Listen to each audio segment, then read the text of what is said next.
School কলেজের শিক্ষক সংকট দূরীকরণ, বিদ্যাজ্যোতি প্রকল্প বাতিল সহ ৫ দফা দাবিতে আজ শিক্ষা ভবন অভিযানে সামিল হয়েছেন এসএফআই টিএসইউ সদর ও ডোকলি বিভাগীয় কমিটির নেতৃত্বরা। এদিন রাজধানীর প্যারাডাইস চৌমুহনী থেকে বিভিন্ন সংগঠনের কার্যকর্তারা মিছিল করে শিক্ষা ভবনের উদ্দেশ্যে রওনা দিয়েছিলেন। এসএফআই এর রাজ্য সম্পাদক সন্দীপন দেব বলেন, বিজেপি সরকার ত্রিপুরায় ক্ষমতায় আসার পর বিভিন্ন সরকারি স্কুল বন্ধ করে দেওয়া হচ্ছে। তাছাড়া শিক্ষাক্ষেত্রে ওপর ক্রমাগত আক্রমণ করা হচ্ছে। তাছাড়া বিভিন্ন স্কুলে প্রায় 10,000 শিক্ষক কমে গেছে। এমনকি রাজ্যের কলেজগুলোতেও শিক্ষক নেই। বিজেপি সরকারের আমলে রাজ্যের শিক্ষা ব্যবস্থার শোচনীয় অবস্থা হয়ে রয়েছে। তাই ৫ দফা দাবিতে 2 ছাত্র যুব সংগঠন শিক্ষা ভবন অভিযান করার সিদ্ধান্ত নিয়েছে। এদিন তিনি আরও বলেন, শিক্ষা ভবনের অধিকর্তাদের অগ্রিম এই অভিযানের বিষয়ে জানানো হয়েছিল, কিন্তু এখনো পর্যন্ত এই চিঠির কোনো সদুত্তর পাওয়া যায়নি।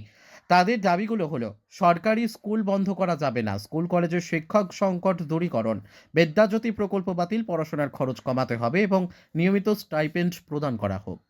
শহরে এসএফআই টিএসইউ সদর ও ডুকলি বিভাগীয় কমিটি মূলত আগরতলা শহরের মধ্যে সদর যে প্রশাসনিক মহকুমা কমিটি রয়েছে, এই মহকুমা এলাকার ছাত্রছাত্রীদের নিয়েই মিছিল সংগঠিত হবে।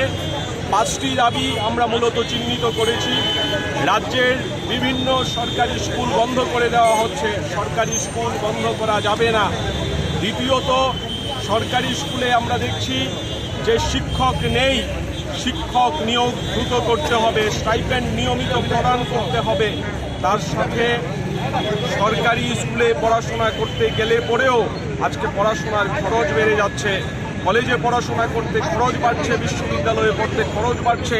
পড়াশোনার খরচ কমাও এবং ব্যর্থ বিদ্যাজ্যোতি প্রকল্প বাতিল করো, এই দাবিগুলি নিয়ে এসএফআই টিএসইউর সদর ও ডুকলি বিভাগীয় কমিটি আজকে আগরতলা শহরে ছাত্র মিছিল সংগঠিত করার পরিকল্পনা গ্রহণ করেছে।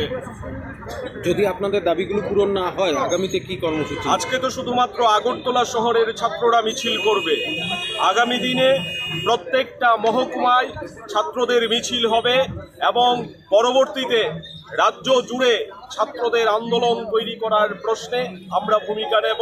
সরকার আমাদের কথা শুনে আজকেই দাবি মেনে নেবে আমরা মনে করি না, কিন্তু আমরা মনে করি লড়াইয়ের মধ্য দিয়ে আমাদের বুঝে নিতে হবে, হিসেব করতে হবে এবং এই সরকারের যে শিক্ষা বিরোধী নীতির বিরুদ্ধে দুর্বার লড়াই ছাত্র, শিক্ষক, অভিভাবক সমস্ত অংশের মানুষকে সংগঠিত করে পরিচালনা করার প্রশ্নে এসএফআই টিএসইউ ভূমিকা নেওয়ার চেষ্টা করবে। Bureau report, news daily Bharat.